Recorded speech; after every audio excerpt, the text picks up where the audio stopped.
Senhor Jesus, nós estamos reunidos na Tua presença nessa manhã, Pai. A gente só está aqui porque o Senhor morreu e porque o Senhor ressuscitou. E todo domingo a gente relembra a realidade que o Senhor está vivo. E vivendo, o Senhor se relaciona conosco, o Senhor cuida de nós, nos abre o coração, Senhor. O Senhor também nos muda, Pai. Muito obrigado por isso. Obrigado porque nós não somos quem já nós fomos no passado. E a gente pede que esse trabalho continue, Senhor. A gente quer ser refeito pelo Senhor, Pai. E muitas vezes isso acontece a partir da Tua palavra. E é para ela que nós vamos agora, Pai. Carentes do Senhor, precisando do Senhor. Então, por favor, nos encontra nessa manhã, Pai. Na singeleza desse local, na simplicidade, Senhor, desse encontro. Que nós saímos aqui tendo de fato tido uma experiência com Jesus vivo e ressurreto. Que isso continue mudando as nossas vidas, Senhor. Ser conosco, a gente precisa do Senhor demais, Pai. Então nos ajuda, é o que te pedimos no Teu nome. Amém. Irmãos, hoje a gente está com o tema da lição sendo o Espírito da Redenção. A gente está numa jornada que se propõe a falar só sobre o Espírito de Deus. Essa é a ideia, falar sobre o Espírito Santo. E aí eu vou fazer uma recapitulação mais uma vez, porque eu acho absolutamente fundamental. A despeito da gente repetir algumas coisas, eu acho imprescindível que todos nós estejamos sempre no mesmo local quando a gente vai falar sobre Deus. E é o que a gente está fazendo, irmãos. Essa retomada é para nos lembrar de algumas noções muito básicas, quando o assunto principal é o Espírito Santo de Deus. Então, você já esteve comigo, você sabe que duas perguntas são fundamentais quando a gente fala sobre isso. Toda vez que a gente fala sobre Deus, duas noções muito básicas são importantes e, irmãos, sem elas a gente está perdido, mesmo. Quanto menos a gente sabe responder essas perguntas, pior a gente está na vida. E elas são, primeiro, quem Deus é, e a segunda, a gente sabe o que, irmãos? Quem Deus é? Não. Duas coisas fundamentais de Deus, tá vendo? Eu repito tanto que eu achava que estava ficando chato já, mas... Não. Duas coisas que a gente precisa saber sempre, irmãos. Quem Deus é e o que Deus faz. Sempre. É sempre a mesma coisa. É sempre a mesma jornada, irmãos. Porque responder errado qualquer uma dessas perguntas vai colocar a gente numa zona de inventar alguma coisa sobre Deus. Ou a gente vai inventar que Deus é alguma coisa que Ele não é, atribuindo a Deus aspectos do seu ser que Ele nunca disse que Ele tem, ou a gente suprime alguns aspectos que Ele tem, e você sabe disso, né, irmãos? Às vezes a gente inventa alguma coisa sobre Deus que Ele não é, mas muitas vezes a gente tira de Deus coisas que Ele diz que é e que a gente não quer que Ele seja. Exemplo, muita gente tem muita dificuldade com a justiça de Deus, irmãos. Ou não tem? Esse aspecto que Deus retribui o mal. Às vezes, por ser uma doutrina difícil, muitas comunidades meio que apagam essa faceta de Deus e não falam sobre isso. É uma forma de errar essa pergunta. Ok, mas se a gente não erra quem Deus é, às vezes a gente erra o que Ele faz. Às vezes a gente diz que Deus está fazendo alguma coisa que Ele disse que não ia fazer, ou porque Ele nunca disse que ia fazer, e às vezes aquilo que Deus está fazendo a gente não atenta, não se atenta. Portanto, quando a gente volta sempre a estudar a pessoa de Deus, essas duas noções são básicas, irmãos. A gente precisa saber quem Deus é, qual é a constituição do seu ser. Porque, de novo, né, a gente está aqui na intenção de adorar o Deus eterno, irmãos. E se a gente não tiver cuidado, o nosso coração, mesmo você que está aqui na igreja há muito tempo, o nosso coração tem uma tendência de criar o nosso próprio Deus, irmãos. De querer mudar quem Deus é para que Ele se adeque àquilo que a gente quer, que a gente gosta. Então, essa noção é sempre fundamental. Quem Deus é, quais são seus atributos, suas características. E, no segundo momento, o que Deus faz. Porque, mais uma vez, né, o que esse Deus está fazendo é aquilo que se requer de nós. A gente faz aquilo que Deus faz também, irmãos. A missão de Deus é a nossa missão. A gente está aqui para fazer exatamente aquilo que Ele pede de nós. Portanto, a gente precisa saber o que é isso. Ok, a gente falou, então, da última vez que a gente estava aqui, sobre a Trindade, irmãos. É fundamental. Te mostrei esse símbolo da outra vez, é um símbolo muito antigo da igreja cristã, muito antes de surgir o que a gente entende como igreja católica romana, né? Mas é uma representação que irmãos fizeram para ajudar visualmente a gente a entender o que significa esse mistério, irmãos. Você e eu estamos aqui hoje adorando um Deus que é uno, irmãos. Ele é íntegro, ele é um só. Nós adoramos um Deus, mas de uma maneira absolutamente misteriosa e que a gente não consegue entender na totalidade. Esse Deus subsiste em 3 pessoas. Isso quer dizer, irmãos, que Deus, o Pai, é Deus, que Jesus Cristo, seu Filho, também é Deus e que o Espírito Santo é Deus também, irmãos.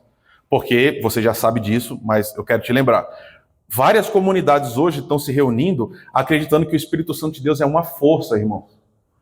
Que é uma energia, alguma coisa disforme que está aí espalhada no mundo. Mas a Escritura nos diz, sem sombra de dúvidas, que o Espírito Santo é uma das pessoas da Trindade. Ele tem vontade, ele tem agência. Então, existe outro conceito que é economia da Trindade, né, irmãos? Deus tem uma missão só, ele tem um propósito só. Mas cada uma das pessoas da Trindade desempenha algumas tarefas específicas para que essa missão se dê. Então, o que é que Deus está fazendo? Reunindo um povo para si que vai ser seu e vai adorá-lo para sempre. Essa é a missão de Deus. Como é que ele faz isso? Cada uma das 3 pessoas tem uma agência diferente. O Pai cria, elege e soberanamente vai dirigindo a história. O Filho se encarna, redime a sociedade, redime o seu povo, e hoje ele está nessa mediação eterna, né? Esse advogado que existe por nós. E tem a terceira pessoa, que é essa que a gente está olhando, o Espírito Santo de Deus. Nessa missão, irmãos, de reunir esse povo, o que o Espírito Santo de Deus faz? Qual é a função do Espírito Santo de Deus nessa missão maior de reunir um povo? E são algumas. Quais? Essa é uma excelente. O Espírito Santo é o responsável por convencer o homem do pecado. O que mais?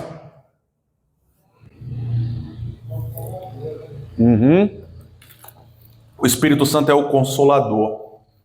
É aquele que vem da parte do Deus eterno para nos consolar nessa nossa jornada. O que mais, irmãos? Compreensão da palavra, essa é outra atribuição do Espírito de Deus. Ele é aquele que ia vir para nos lembrar as palavras de Jesus. Tudo isso que vocês estão falando está absolutamente correto, irmãos. São agências do Espírito nessa missão de Deus. Você entende, né?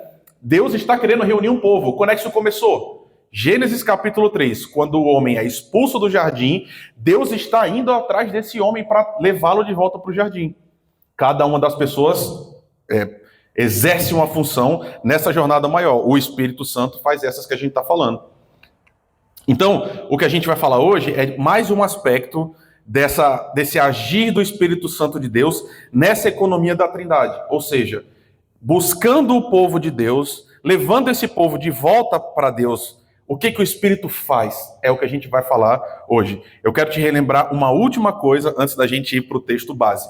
Na vez passada que a gente se encontrou, a gente estava falando sobre uma das coisas que o Espírito faz, que é capacitar os trabalhadores na missão de Deus.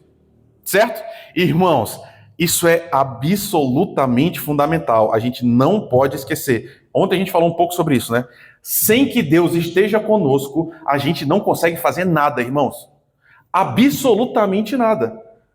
A despeito, às vezes, e a gente também já falou isso outras vezes, de você conseguir criar uma igreja na força do seu próprio braço.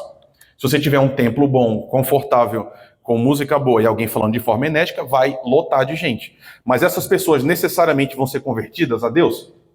Elas vão viver uma vida real com Deus? Para que isso aconteça, a gente precisa desse Espírito. E aí a gente viu isso. O Espírito vai dando dons diferentes para nós. Olha aí o texto. Ora, os dons são diversos, mas o Espírito é o mesmo. E também há diversidade nos serviços, mas o Senhor é o mesmo. E há diversidade nas realizações, mas o mesmo Deus é quem opera tudo em todos. A manifestação do Espírito é concedida a cada um visando um fim proveitoso. Porque, e aqui começa a lista, irmãos, a um é dada mediante o Espírito, então perceba, precisa do Espírito para que isso aconteça, palavra da sabedoria. A outro, segundo o mesmo Espírito, a palavra de conhecimento. A um é dada no mesmo Espírito a fé. A outro, no mesmo Espírito, dons de curar. A outro, operações de milagres. A outro, profecia. A outro, discernimento de espíritos. A um é dada a variedade de línguas e a outro, a capacidade de interpretá-las. E aí vem o fecho fundamental de Paulo.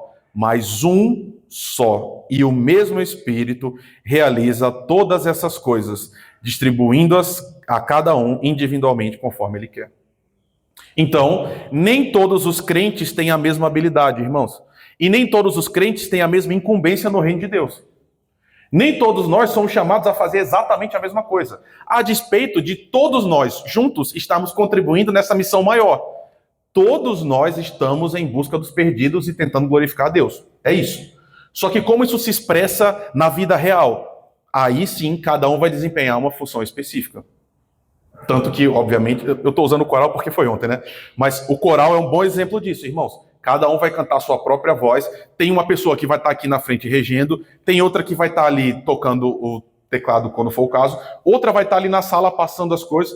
Todos estão trabalhando, todos recebendo habilidades, trabalhando para o mesmo fim, mas cada um fazendo uma coisa diferente. Então, uma das coisas que o Espírito faz é isso, distribuir esses dons, capacitar esse povo para andar. A gente vai ver outra hoje, irmãos. E aí tem um texto base. A gente hoje vai estar no livro de Tito, no capítulo 3, versículo 1 até o 8. É isso que a gente vai falar. Se você olhar aí e você tiver essa curiosidade, na sua revista, embaixo do título da lição, está esse texto base. E é nele que a gente vai andar hoje, então. Tá bom? Espero que você tenha entendido. O que a gente vai fazer hoje? Qual é a nossa tarefa?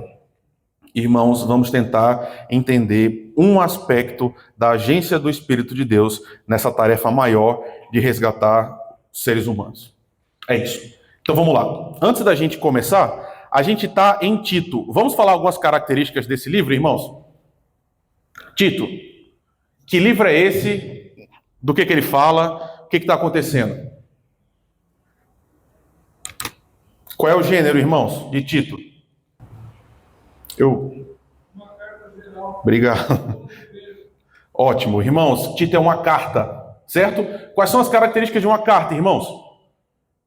Outra coisa. O presbítero Oséias falou, é uma carta geral a toda a igreja.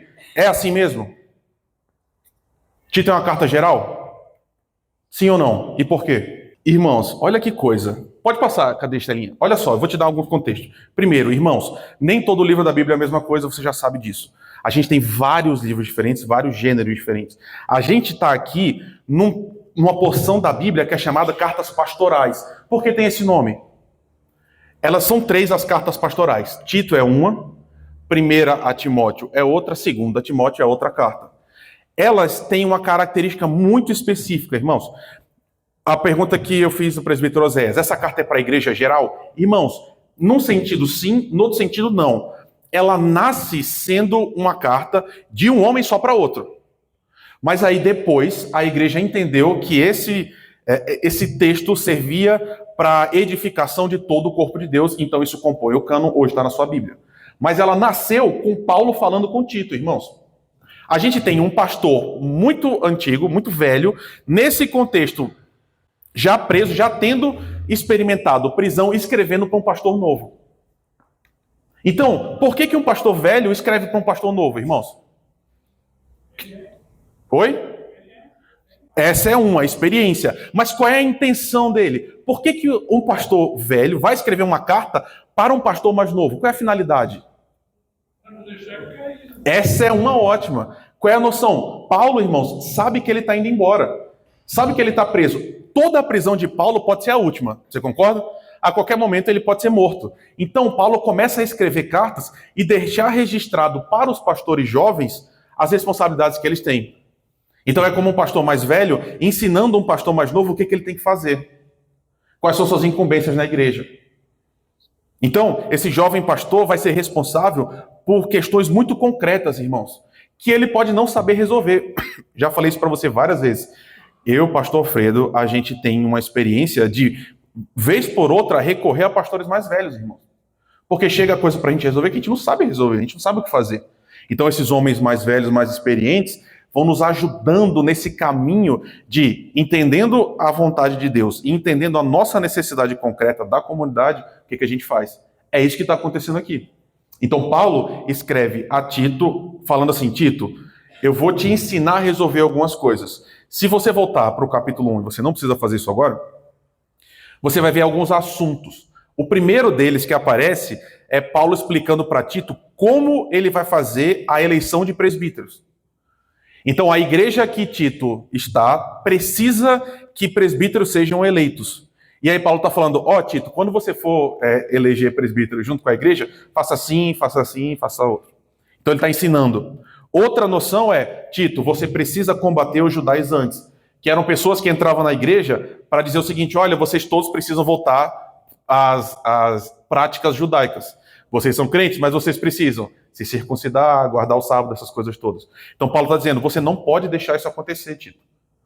Um outro assunto é, Tito, instrua os idosos a se comportarem dessa forma, as mulheres a se comportar dessa, os jovens aquela, os escravos dessa. Então, a gente tem em mãos um texto que é composto por um pastor mais velho para um pastor mais novo, mas que diz diretamente como é que a igreja tem que caminhar. A gente está entendendo como é que a igreja do Senhor Jesus se expressa na prática a partir desses conselhos. Pois bem, lá na frente, que é onde a gente está chegando agora, um pouquinho antes, a gente tem esse texto.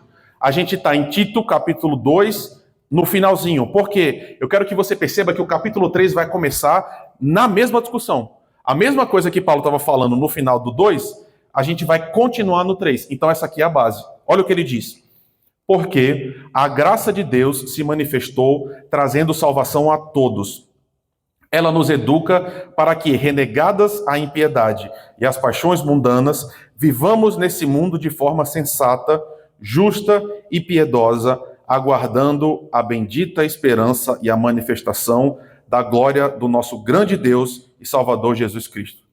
Ele deu a si mesmo por nós, a fim de nos redimir de toda a iniquidade e purificar para si mesmo um povo exclusivamente seu, dedicado à prática das boas obras.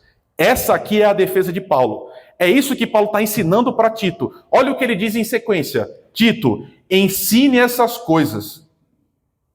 Agora que você está na igreja, eu estou dizendo para você como é, e eu estou pedindo para que você ensine isso para a igreja. A igreja precisa entender isso que eu acabei de te dizer. Também exorte e repreenda com toda a autoridade, e que ninguém despreze você. Por que tem essa parte final, irmãos? Que ninguém despreze você. Por causa da idade dele. Porque Tito era muito jovem, portanto as pessoas diziam, isso aí é coisa de jovem. Paulo está dizendo, não faça isso. Repreenda, fale com toda a autoridade, porque essas coisas têm a ver com o nosso Senhor Jesus Cristo, então, portanto, ninguém pode te desprezar.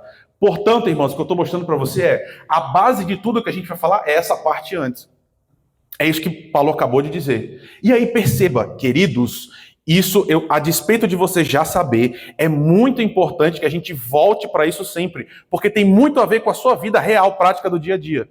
O que Paulo está falando é, o cristianismo é holístico, que é uma palavra chique para dizer o seguinte, o cristianismo toca na vida inteira, irmãos.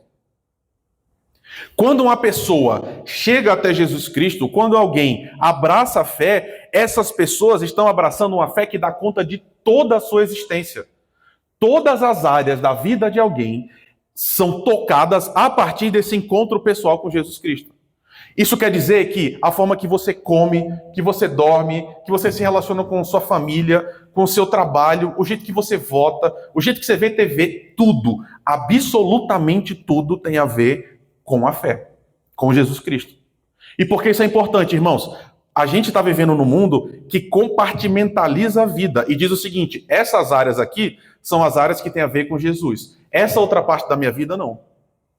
Essa outra parte, eu governo, eu domino, eu faço.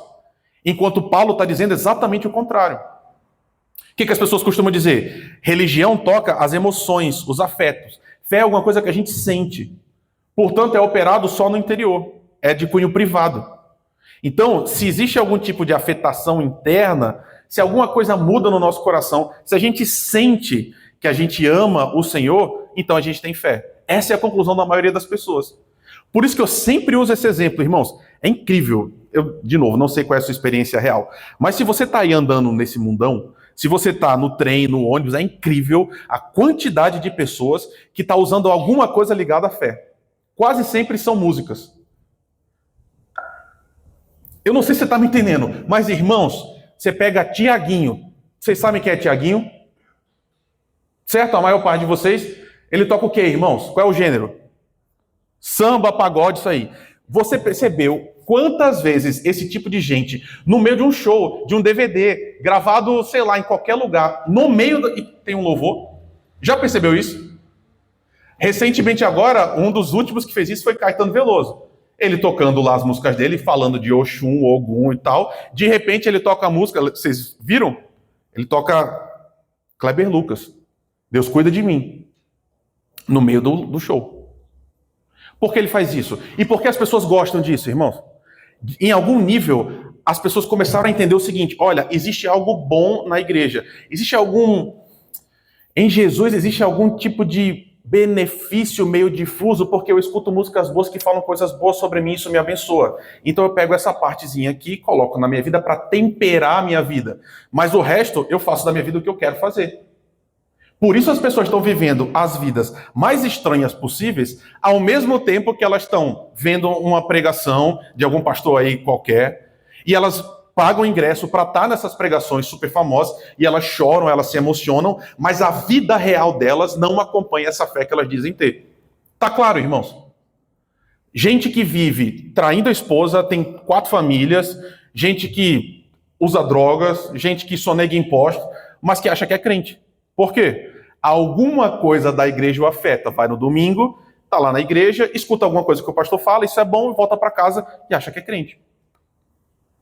Porque não entende isso. Olha o que Paulo está dizendo. Irmãos, aqui ele está falando para Tito dizer para a igreja. A graça de Deus, quando ela se manifesta, ela nos educa para, tá aí em negrito, ó, renegadas à impiedade e às paixões mundanas. Se você é crente, se você quer ser cristão, faz parte da sua fé renegar a impiedade e as paixões humanas. Por isso que fé não é uma coisa só interna. Fé não é uma coisa só que você sente. Não é só chegar no fim da noite, dobrar os joelhos e falar, Deus abençoa minha família. Não, Paulo está dizendo, quando a graça de Deus se manifesta, a evidência disso são as paixões mundanas e a impiedade renegada. E na parte positiva a gente vive nesse mundo de forma sensata, justa e piedosa. Entende? Amar a Deus, receber Deus, é necessariamente ter a vida transformada, irmãos. Isso é que é ser holístico. Fala, minha irmã. Sim. Sim. Que a nossa irmã falou o seguinte, às vezes esses pequenos contatos que a pessoa tem, isso lá na frente serve de um canal de bênção enorme e a pessoa tem a vida transformada, muito por causa dessas experiências. Isso é verdade. Eu não estou dizendo que a gente não tem nenhum benefício, que essas pessoas não são... Estar expostas à mensagem de Deus é uma coisa ruim em si mesmo. Não é isso que eu estou dizendo. O que eu estou defendendo, irmãos, que é um pouco essa noção católica, irmãos, antiga. Algumas pessoas juram que são cristãs. Por quê? Porque um dia foi batizado. Lembra como eram os católicos antigamente? Se você foi batizado na infância, pouco importa a sua vida. Você já foi batizado, está tudo resolvido. Quando Paulo e o Senhor nos ensina que não, a nossa vida tem que manifestar concretamente essa diferença. Por isso que lá no fim ele fala o seguinte, ele deu a si mesmo por nós, a fim de nos remir de toda a iniquidade e nos purificar. Está aqui a palavra. Para quê? Para a prática das boas obras. Irmãos, um verdadeiro cristão não é aquele que é só afetado internamente, mas que você consegue ver na vida real. Eu sempre lembro isso. Gente, eu não sei o que aconteceu direito, mas você provavelmente passou por essa revolução. Você lembra como era quando uma pessoa dizia que era crente nos anos 70, 80? Você lembra que meio que servia de chancela para dispensar até contrato? Se alguém era crente, nem precisa assinar contrato, porque crente não mente. E se crente não mente, eu posso confiar no crente. Ok, porque a nossa vida, nossa como igreja, estava tão ligada a Jesus na vida real e concreta, que as pessoas entendiam, se tal pessoa é crente, logo ela vai se comportar dessa e dessa forma. A vida real da pessoa e a fé que ela dizia ter estavam intimamente ligadas. Porque de fato é assim. Eu não sei direito o que aconteceu. Não sei. Mas hoje, se você fala assim, eu quero fechar, vou comprar a sua casa. Aí você fala, ah, tá, você faz o quê? Eu digo, eu sou pastor. Irmãos, às vezes atrapalha. Tem gente que fala, tem gente que diz, eu não quero contratar crente. Por quê? De alguma forma surreal, a gente hoje consegue ter pessoas que dizem que são crentes e que não seguem Jesus Cristo. Certo? Esse é o problema. Então, sim, sim. E a gente perdeu isso, irmão Paulo. A gente já teve isso. É isso que eu estou dizendo para você. Porque essa imagem, irmãos, o que é ser crente? Às vezes a gente está falando aqui, e eu acho isso importante. Às vezes usar algumas palavras mais teológicas é bom porque você precisa saber como essas coisas funcionam. Mas traduzindo de forma simples, irmãos, o que é um cristão? De onde é que vem essa palavra cristão? Você sabe? Ela nasce, inclusive na Bíblia, como um xingamento. As pessoas ficavam xingando os crentes, menosprezando, chamando de cristão. Por quê? O que significa cristão? É um pequeno Cristo. A despeito do aumentativo, né? A ideia é que você é pequeno. Mas você percebe essa noção de imitação? O que é ser crente? Você é chamado, nós somos chamados a ser Jesus aqui na Terra, 2025 em São Paulo. Então, se Jesus viesse aqui hoje, materialmente, corporalmente, e andasse, como ele deveria andar? O que ele faria? Irmãos, a resposta deveria ser igual a gente. O que Jesus faz e o que Jesus faria, a gente faz também. Por decorrência, o que Jesus não faz, a gente também não faz. Por isso que no livro de Atos, os crentes são conhecidos como os do caminho. Essa é a palavra. Eles são o do caminho. Por quê? O caminho que Jesus andou e ensinou, a gente anda também e ensina também. É isso, irmãos. Isso é ser cristão. De novo, independente da nossa vida, independente da nossa teologia, da nossa sinologia, o que define a gente como cristão não é o que a gente crê apenas, mas tem a ver com a gente de fato ser parecido com ele. De fato, alguém olhar para você e falar, essa pessoa é Jesus. Aqui. Fala, minha irmã. Isso, exato. Isso, exatamente. É essa noção difusa de que tem algum contato com algum tipo de espiritualidade, no fim das contas, leva você a Deus. Quando Jesus diz, eu sou o caminho, eu sou a verdade, eu sou a vida. Jesus é exclusivo. Tudo isso foi uma pequena introdução para o que a gente vai falar agora, irmãos. E aí, o problema o que Paulo faz é dar uma rasteira na gente, irmãos. A gente está aqui agora falando, é isso mesmo, tal. E aí vem agora uma pancada para a gente. Como sempre, né? Olha aí comigo. Irmãos, aqui quem está falando é Paulo, a Tito, está na escritura para mim e para você. Se a nossa vida tem que ser assim, se a gente tem que ser como Jesus, então lembrem a todos, Paulo está dizendo, lembre Tito, você, a todos, que se sujeitem aos governantes e às autoridades. Que sejam obedientes e estejam prontos para toda boa obra. Não difamem ninguém. Que vocês sejam pacíficos, cordiais, dando prova de toda cortesia para com todos. Não pega? Porque quando a gente está falando assim, não trai a esposa, não perde o dinheiro no jogo, aí todo mundo fala, beleza, sim. Mas obedecer às autoridades, aos governantes, essa é uma ótima questão, irmão, ótima. Mas eu vou te pedir licença para a gente falar daqui a pouco sobre isso. Mas perceba, irmãos, qual é a ordem que aparece aqui, que é uma ordem que repete Paulo falando aos romanos.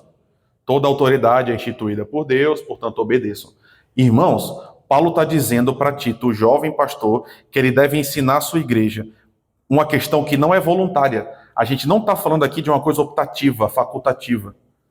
Deixa eu te dizer de forma clara, faz parte de ser cristão a observância dessa ordenança. Faz parte de ser cristão se sujeitar aos governantes e às autoridades, irmãos. É o que Paulo está dizendo aqui agora. E aí... Oi? Inclusive orar por eles. Queridos, deixa eu te mostrar uma coisa que talvez você nunca tenha se atentado dessa forma. Irmãos, Jesus veio à Terra. Quando Jesus veio à Terra, ele fazia parte de que nação? Judaica, nação de Israel. Israel era um povo livre? Não. Israel estava dominado. Por quem? Por Roma, ótimo. Israel queria ser livre, irmãos? Sim. Era bom ser dominado por Roma? E eu não sei, eu acho isso muito engraçado. Irmãos, você gosta de pagar imposto, irmão? Só que pelo menos em tese, não caia da cadeira. Em tese, você paga imposto em benefício próprio. Em tese, você paga para receber o serviço. E quando você paga para outra nação, que não vai nem voltar para você, que era a vida de Israel, eles eram obrigados a pagar os impostos para eles mesmos, mas também para Roma, para outra galera. Você trabalhava para deixar outras pessoas ricas. Essa é a noção. E Jesus veio. Jesus estava aqui.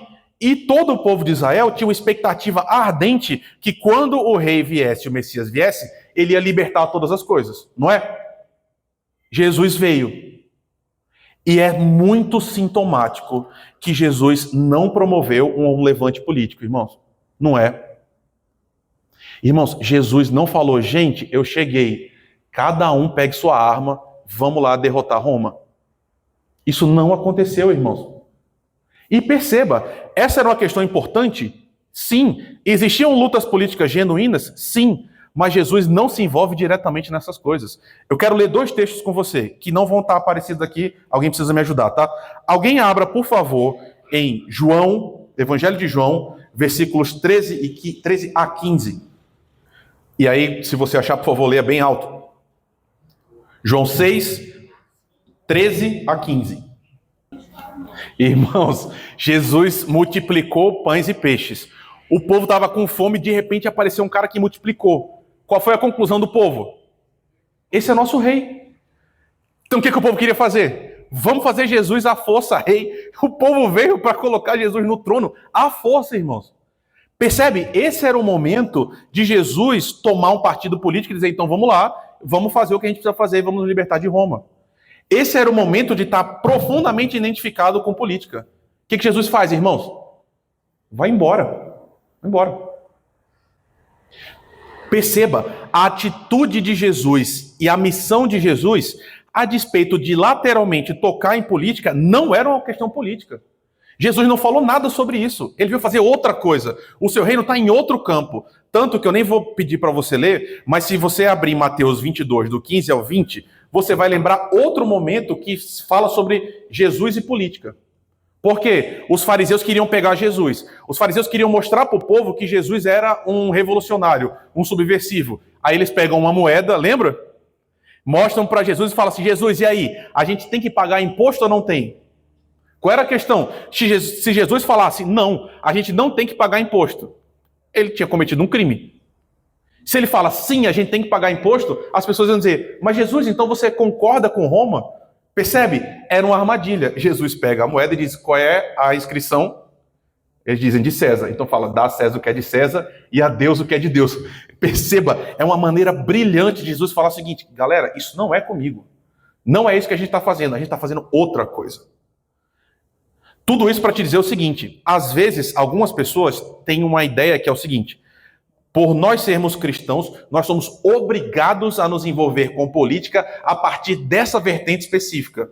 Irmãos, eu discordo frontalmente dessa ideia. O que eu quero dizer? Estou dizendo para você que a gente não tem que se envolver com política? Não estou dizendo isso. Estou dizendo que não tem coisas na política que a gente tem que se levantar contra? Também não estou dizendo isso. Eu só estou dizendo que o reino de Deus e política partidária são coisas separadas, irmãos. Coisas completamente separadas. E aí o que Paulo está dizendo aqui é, vocês estão sendo governados por pessoas. Se é justo ou não, se é bom ou não, essa é uma conversa importante, mas é uma segunda. Eu estou dizendo para vocês o seguinte, no que depender de vocês, obedeçam, não difamem ninguém, sejam pacíficos, sejam cordiais, deem prova de toda cortesia para com todos. E aí eu vou refinar essa ideia, mas eu quero te falar uma coisa agora sobre mim. Eu não sei como é que você é, nem como é que você age. Mas, irmãos, naturalmente, algumas pessoas são mais pacíficas do que outras. Tem gente que não gosta muito de se envolver, né, em questões. Mas, irmãos, deixa eu te falar uma coisa, que eu acho que em algum nível você já sabe. Queridos, o meu coração solto, se eu deixar meu coração ser do jeito que ele é, e do jeito que ele sempre foi, queridos, eu sou uma pessoa revoltosa por natureza, irmãos.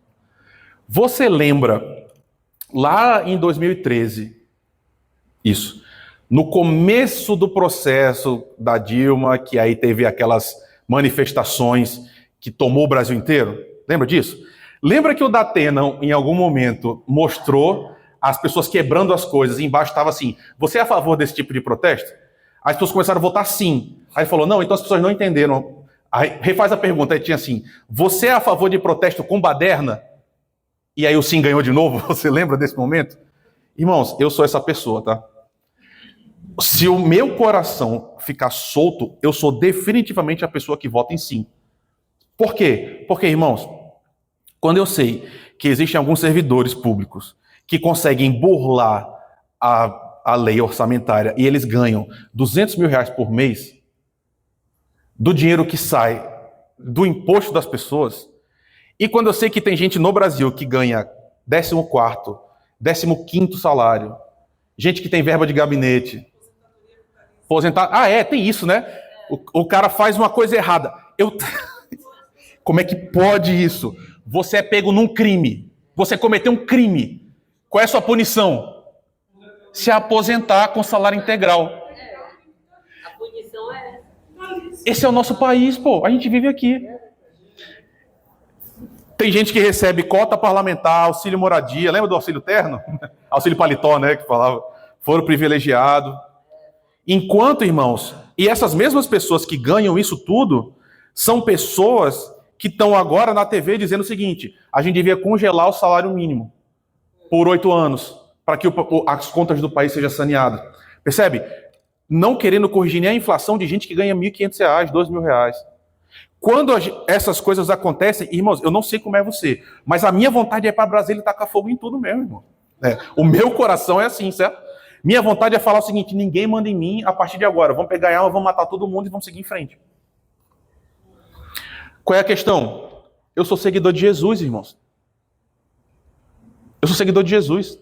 Eu digo que eu imito esse homem. E aí a coisa começa a ficar diferente, né? Eu sou chamado por ele a não reagir com vingança, com fúria, com ódio. Porque Jesus fala, quando te agredirem, dê outra face. E aí entra o que nosso irmão estava falando. Irmãos, nós somos chamados a obedecer toda e qualquer autoridade, fazendo toda e qualquer coisa? Claro que não. Não. A gente não pode. Nós somos chamados a obedecer às autoridades, enquanto essas autoridades, recebendo esse poder dado pelo próprio Deus, agem em benefício do povo. Então, sim, a gente tem que falar alguma coisa contra, a gente tem que fazer alguma coisa contra. Mas a gente faz como, irmãos? Essa é a questão. Como a gente se coloca contra? Como a gente faz essa luta que é genuína? Irmãos, não é tacando fogo em tudo. Não é destruindo as coisas. Por quê? Porque a gente é seguidor de Jesus. Perceba, né? Estou tentando te mostrar o seguinte. Jesus não fez isso quando ele veio aqui. E ele poderia fazer. Jesus falou o seguinte, galera, vamos agora lá em Roma e vamos tacar fogo em tudo. Jesus não fez isso. Fala, meu irmão. Ainda tem essa, né? Caiu sobre a gente a culpa, né? Mas, passa mais um, por favor, Estela. Olha o que está dito aí. Não difamem ninguém. Paulo está falando para quem, irmãos? Para Tito, e Tito tem que falar para quem? Para a igreja. É para mim e para você. Falando sobre governantes. Não difamem ninguém. Sejam pacíficos, cordiais, dando prova de toda a cortesia para com todos. Pois nós também, no passado, éramos insensatos, desobedientes, desgarrados, escravos de todo tipo de paixões e prazeres, vivendo em maldade e inveja, sendo odiados e odiando-nos uns aos outros. Irmãos, o que é difamar? Falar mal, caluniar, injuriar, acabar com a imagem da pessoa. Exatamente. Olha, o irmão Paulo adiantou muita coisa que a gente vai falar em breve, mas... Queridos, deixa eu te falar uma coisa. Você está entendendo o que eu estou te falando? Porque você é crente, você tem que agir diferente do que as outras pessoas agem. A gente tem raiva dos governantes da política. Nós também, a gente sofre por isso. Paulo está dizendo que porque a gente é crente, a gente não deve difamar ninguém. Que a gente tem que ser pacífico. Deixa eu te perguntar uma coisa. Jesus teria sua rede social? Eu nem estou dizendo assim, Jesus teria Instagram, não é isso não. O jeito que você lida com Facebook, Instagram, Twitter, qualquer coisa, é o jeito que Jesus agiria? Você tem difamado pessoas? Porque uma coisa é você falar assim, eu não difamo quem está na minha igreja, beleza. E os governantes? De uma maneira ou outra, a gente já lascou isso. Então, só que esse reconhecimento é importante. Sabe por quê? Porque talvez no seu coração agora está o seguinte, não, mas ele merece. Não, mas esse governante específico, ele sim merece. Que eu chegue e digo, eu nem vou, você sabe como é, né? Mas você abrir e você tá no seu celular colocando um ódio para fora, destruindo ou tentando destruir a vida dessa pessoa. Essa é a forma de reagir do mundo, irmãos. Gente, meu Deus do céu, o mundo reage desse jeito. Como é que a gente que é crente reage exatamente do mesmo jeito? E como é que às vezes a gente faz isso dentro da igreja? No meio do culto a gente pega o microfone e vai falar porque fulano de tal é não sei o quê, não sei o quê, não sei o quê, não sei o quê. E você sabe que nem é personalista, né? Tem para todos os gostos, falando de todas as pessoas diferentes. A questão é, por que Paulo está falando que a gente não deve fazer isso? Está aqui no texto, olha aí. Não façam isso, sejam pacíficos, cordiais. Por quê? Porque no passado você era insensato, você era desobediente, você era desgarrado, escravo de todo tipo de paixões. Deixa eu te falar uma coisa, Estelinha, mais um. Antes de abrir a boca para falar mal dos outros, para difamar os outros, para compartilhar um monte de meme que está destruindo a reputação de pessoas, lembra de olhar para você mesmo antes. E aqui está a questão, irmãos. Aqui está o centro de tudo. Porque talvez você esteja aqui hoje com a certeza que você é muito diferente do político. A ou B ou C ou D, qualquer um deles. Você está aqui dizendo, eu não sou tão ruim quanto tal pessoa é. É assim mesmo? Você é melhor mesmo? Sabe, irmãos? Porque... Sim, eu não estou dizendo que nós não temos razão em reclamar. Eu não estou dizendo que a gente não deve se envolver em disputas políticas. Porque em algum momento teve cristão que disse o seguinte, escravidão é errado, é pecado, a gente precisa acabar com isso. E a gente acabou. Isso é importante, isso é bom. Eu acho que você está entendendo o que eu estou querendo dizer. É uma questão do coração. É como você faz isso, como você coloca isso para fora. Irmãos, deixa eu te dizer uma coisa. Paulo está dizendo o seguinte, olha, você era exatamente do mesmo jeito que o pior político que você mais odeia. Porque no coração a gente é assim, irmãos. Você sabe disso, você conhece gente assim. Gente que abre a boca para falar mal, mas se tivesse no lugar faria a mesma coisa ou pior. Gente que nas pequenas instâncias faz exatamente a mesma coisa. Por quê? Paulo está falando da questão do coração. É a questão da alma, irmãos. Exatamente, exatamente. Olha, a gente ia ler uns textos, mas eu quero ir para frente porque eu não quero deixar de fechar a aula. Irmãos, existe uma doutrina muito preciosa para nós, que é nós somos e nós estamos irremediavelmente quebrados, irmãos. Por que tem corrupção no Brasil? Por que tem tanta corrupção no mundo inteiro? Porque, irmãos, a descrição que a Bíblia faz da gente é uma descrição terrível. Vamos ler, que é importante. Abra sua Bíblia comigo em Romanos, por favor. Romanos capítulo 3. Eu vou te mostrar aqui uma descrição que ela não é de Brasília, ela é minha, ela é sua. É o jeito que a Bíblia fala que a gente é. Romanos capítulo 3, versículo 9. Que se conclui, temos nós alguma vantagem? Não, de forma nenhuma, pois já temos demonstrado que todos, tanto judeus quanto gregos, estão debaixo do pecado. Como está escrito, agora, crente, você é assim. É assim que o seu coração é, o meu também. Não há um justo, nenhum sequer. Não há quem entenda, não há quem busque a Deus. Todos se desviaram e juntamente se tornaram inúteis. Não há quem faça o bem, não há um sequer. A garganta deles é sepulcro aberto, com a língua enganam. Veneno de víbora está nos seus lábios. A boca eles a têm cheia de maldição e amargura. Os seus pés são velozes em derramar o sangue. Nos seus caminhos há destruição e miséria. Eles não conhecem o caminho da paz. Não há temor de Deus diante dos seus olhos. É assim que a gente é, irmãos. Essa é a nossa condição. Todo mundo se desviou. Todo mundo é assim, irmãos. E perceba, as pessoas que não são assim, as pessoas que não se percebem assim, são exatamente as pessoas que mais Jesus brigou. Que eram os fariseus, que achavam que eram bons, que achavam que isso aqui descrevia os outros, os gentios, não eles mesmos. Por isso que tem crente que sempre fala assim, os errados são os outros. Os errados são os políticos, são os de Brasília. Eu não sou corrupto, eu não sou ruim, eu não sou mau. E aí Paulo está dizendo, não, difamem os outros porque vocês eram assim antes. Vocês eram do mesmo jeito. Meu irmão, minha irmã, se você é uma pessoa moral, e eu espero que você seja, se você é uma pessoa íntegra, um cidadão de fato que vive o bem e promove o bem, você é assim porque existe uma operação interna em você que te mudou radicalmente. Você é assim por causa do Espírito Santo de Deus. Não porque é você mesmo, não porque você é bom, não porque você é melhor que os outros, mas porque o Espírito de Deus age em você. E aqui está o centro da nossa aula de hoje. Como a gente consegue sair disso? Estelinha, a gente está aqui, Paulo dizendo exatamente isso. Quando se manifestou a bondade de Deus, o nosso Salvador e seu amor por todos, ele nos salvou. Não por obras da justiça praticadas por nós, mas segundo a sua misericórdia. Olha agora, ele nos salvou mediante o lavar regenerador e renovador do Espírito Santo, que ele derramou sobre nós ricamente por meio de Jesus Cristo, nosso Salvador, a fim de que, justificados por graça, nos tornemos seus herdeiros segundo a esperança da vida eterna. Uma das obras do Espírito Santo é o quê? Lavar você e regenerar você. Eu quero te levar a 2 textos que são fundamentais para que você lembre o que o Espírito faz. Estela, mais um, por favor. Olha essa imagem. Irmãos, que passagem é essa? Quando Deus vai descrever você e quando Deus vai descrever a mim, olha o que ele diz. Veio sobre mim a mão do Senhor, e ele me levou pelo Espírito do Senhor e me deixou no meio de um vale que estava cheio de ossos. Ele disse, filho do homem, esses ossos podem reviver?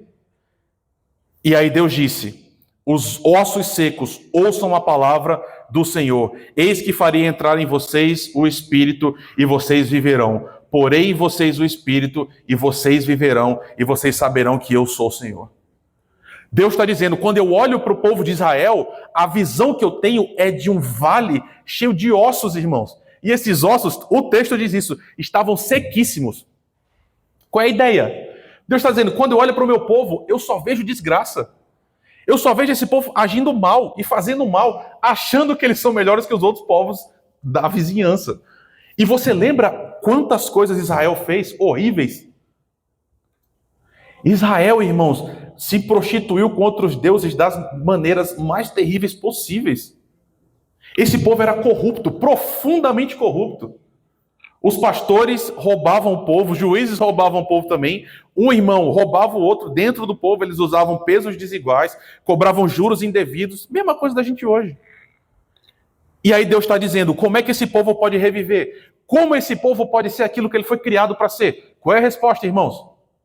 O Espírito de Deus, que invade esse povo e que renasce esse povo, e eles deixam de ser ossos para se tornarem profundamente preenchidos do Espírito de Deus, que regenera, que muda. Então, irmãos, queridos, uma das agências do Espírito de Deus é literalmente promover vida. O que significa que se o Espírito de Deus não agir, a gente vai ficar morto para sempre. Isso. Uma ação profética. Que é exatamente. Passa mais um, por favor, Estela. Olha isso aqui. Esse é outro texto que Jesus está discutindo com Nicodemos. Lembra? Jesus está dizendo o seguinte: em verdade, eu lhe digo, se você não nascer da água e do Espírito, você não pode entrar no reino de Deus. Irmãos, deixa eu te falar uma coisa.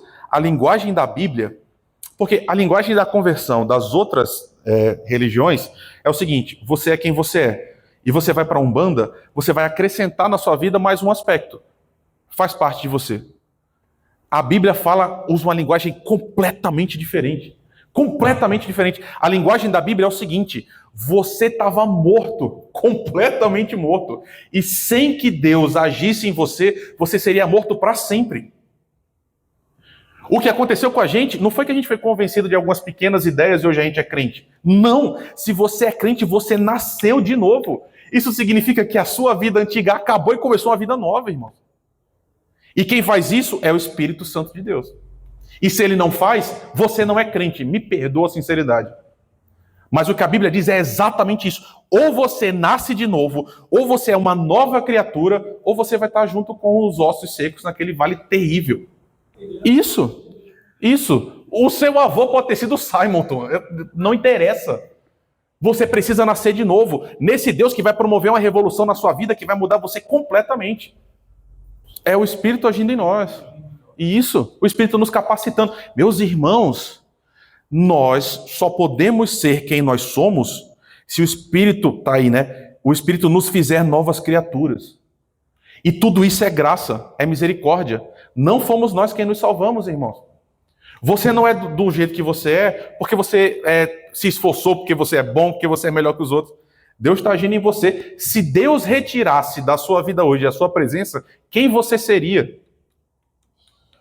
Aonde estaria a sua família se não fosse o Espírito? Porque tem isso, né? Eu lembro demais, tem um pastor que me impactou profundamente, pastor bem antigo mesmo, lá em Natal. Ele disse, eu nasci presbiteriano, meu pai era presbiteriano, meu avô também. Em algum momento, eu olhei para a minha vida e eu falei, eu criei bem minha família. Eu ensinei bem meus filhos. A gente está todo mundo junto hoje porque eu fiz bem, eu ensinei melhor. E ele falava, eu olhava para as outras famílias que deu problema e falava, essas pessoas não cuidaram dos meus filhos como eu cuidei, por isso eles são desse jeito. Até que o filho dele caiu. E depois o outro filho dele caiu também. E ele falou, ele entrou em crise, óbvio, ele falou, cara, eu vou deixar de ser presbítero, vou deixar de ser pastor, nesse sentido, né? E aí foi que ele entendeu, ele falou, não.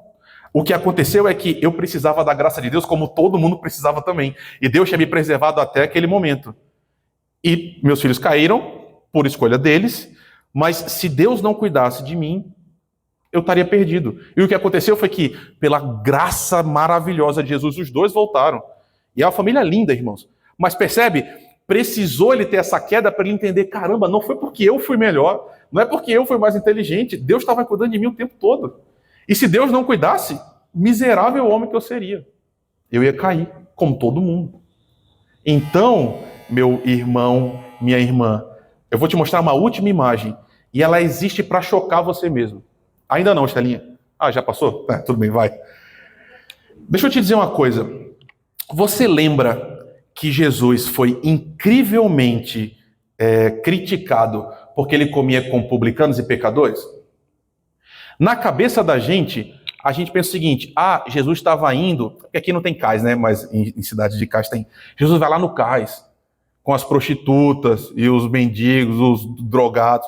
Irmãos, quem eram os publicanos? Cobradores de impostos, certo? Eles eram pobres, irmãos?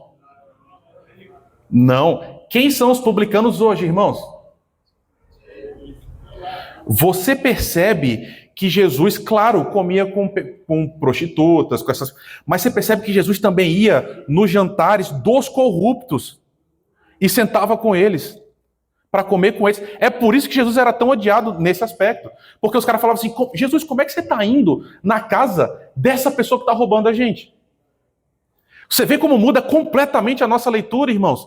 Jesus era criticado porque ele estava no meio de Brasília, estava lá no Palácio da Alvorada, no Congresso Nacional.